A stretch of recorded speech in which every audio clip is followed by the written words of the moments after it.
Hey everyone, welcome back to some new malicious compliance stories. I hope you had a great day. In today's episode, we have some stories about management and HR people that don't seem to understand that workers don't live to work.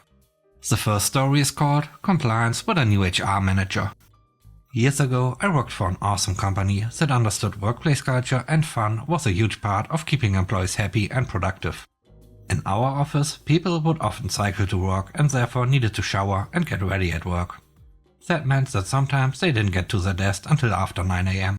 However, nearly everyone worked back without being asked to deliver on deadlines. Management didn't care because they knew the work was being done and everyone always went over and above.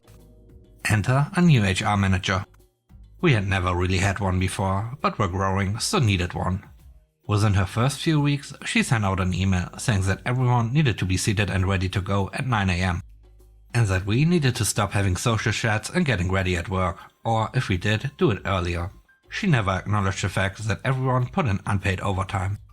Cue mass malicious compliance. Everyone would start at 9 AM as per email and then leave at 5 PM. Projects started running behind and clients started to protest because their product was not being delivered on time. The new HR manager was confused as to why work was not being delivered on time anymore. People were starting on time. She made sure of it. Needless to say, upper management removed the rule and she quit shortly after. We all went back to our normal ways and would you know it, projects were back on track. Don't walk into a new company and try to change something that isn't broken. The people will revolt. And it was a good thing that they revolted against her. Think about a future with her if that was just her first order. The next story is called Have a Meeting Behind My Back. Many years ago, I was managing a company that was part of a national chain. We served customers all over the world with internet and phone, and we also had a high volume of walk-in customers on site. My regional manager made it clear to me that I was not to authorize any overtime. If a customer walked in or called in a few minutes before closing and would require an employee to work over 30 to 60 minutes to service the customer and make a sale, I would allow them to come in later the next day for the time they had worked over the night before. I balanced the time every week with no overtime and reported regular hours on payroll. We were working on a bi-monthly pay period. One day, when I was off, the regional manager paid a surprise visit to the site I was managing. He had a meeting with all the employees in my absence and read them the riot act. And he demanded that all of them must report promptly in the morning at the start of the shift and leave in the same manner at the end of the shift. And they must report actual times on the handwritten time cards to the minute. My team reports this to me the following day, and we comply. We rack up a bunch of overtime over the next 2 weeks with those that got caught up servicing customers at the end of the day after hours. After submitting the timesheets, the regional manager calls me and goes off on me about the overtime. It went like this. What the heck is going on over there? I told you no overtime. This is unacceptable. I didn't authorize this. Did you visit my facility and have a meeting with my staff in my absence and demand that actual times must be reported and they have to be punctual and leave promptly? Yes, I did. So what?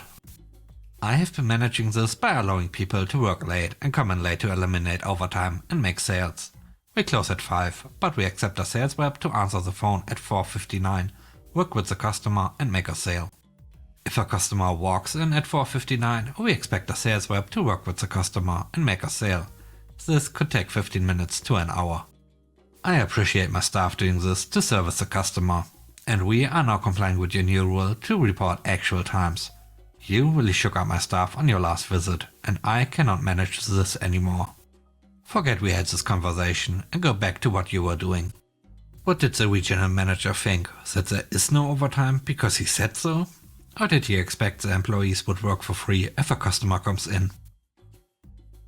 The third story is called Just Following the Work Times.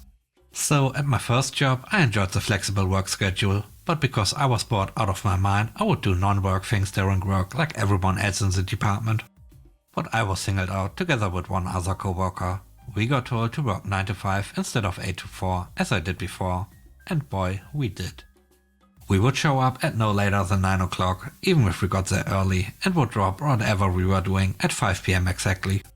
This included walking out of meetings and straight up missing them. We knew we were being watched for non-work activities, so whenever there was nothing to do, we started watching others for non-work activities, collecting evidence and reporting them. Soon enough, it became obvious that they were targeting us because the others had friends in high places and didn't get in trouble for the same stuff. So we took it a step further and did exactly what our task described, but at a snail's pace, so as to never not be working. Then they threatened to fire us because our productivity was down and we were disrespectful, leaving meetings, snitching on people. We pointed them to the fact we were just doing as they said and they struggled to dispute it. The 9 to 5 was lifted, so I'm pretty sure the watching wasn't, but I managed to make sure that I became essential to keep things running smoothly in my team. And then I quit with enough pay time off left to just peace out. It felt glorious. The next story is called Just Working My Schedule. After I graduated college, I went back to work at my high school job at a large auto parts chain. It was a miserable place to work with miserable management. I lived about 15 minutes from the store, and I would routinely walk 1 to 2 hours past my shift to have the manager close up and tally cash shell receipts as well as take out the trash, prep and stage your first deliveries for the next morning, as well as sweep the storefront. I didn't mind doing these things because I got a little overtime out of it, got in the good graces of the manager, or so I thought, and being that even though my drive home was short, staying a little late and letting traffic go down was fine with me.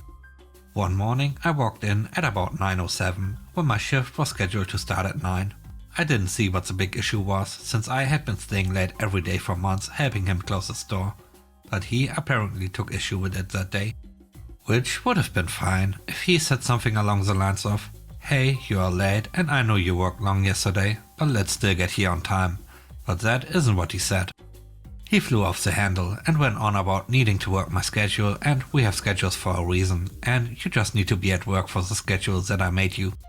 Well, needless to say, since I had been staying late for months to help him close the store, it's against policy to not have at least 2 people in the store at a time. Despite it not being on my schedule, this rubbed me the wrong way. So I convinced myself that instead of causing a scene and yelling, I would just do exactly what he said. So 5:30 rolled around, we closed at 6 and I stood in front of the computer until it hit 5:30 exactly, clocked out and started walking towards the door. "Where are you going?" "Home." "What? Why? Who's going to help me close the store tonight?"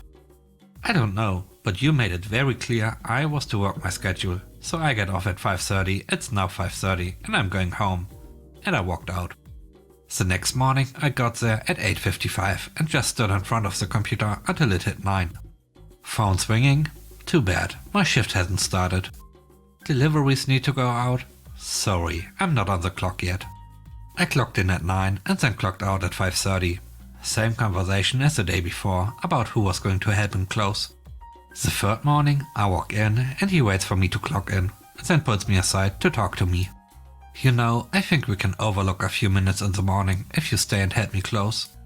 "Oh, interesting. I thought I was supposed to just work my schedule." "Yeah, well, I guess we can overlook that."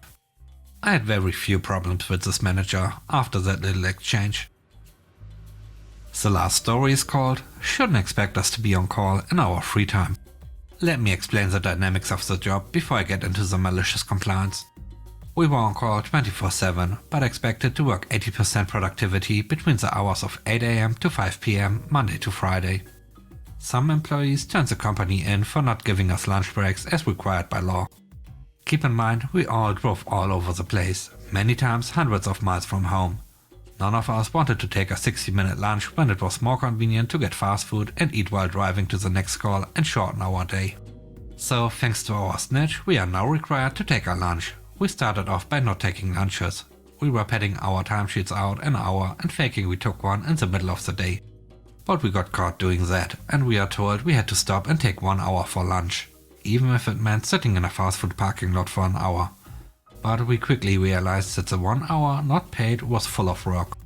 Phone calls, dispatches, emails, so we complained that we were working for free. Finally, management said working for free was our choice, so we collectively decided to turn our phones off when we stopped to eat. Our dispatchers wait 20 minutes before trying another tag, so every day for 1 hour the calls would go unanswered, bouncing from tag to tag, and you couldn't reach the tag because the phone was off. Management finally clued in and relaxed the lunch requirement, stating we should take it, but ultimately it's our choice if we want one or not.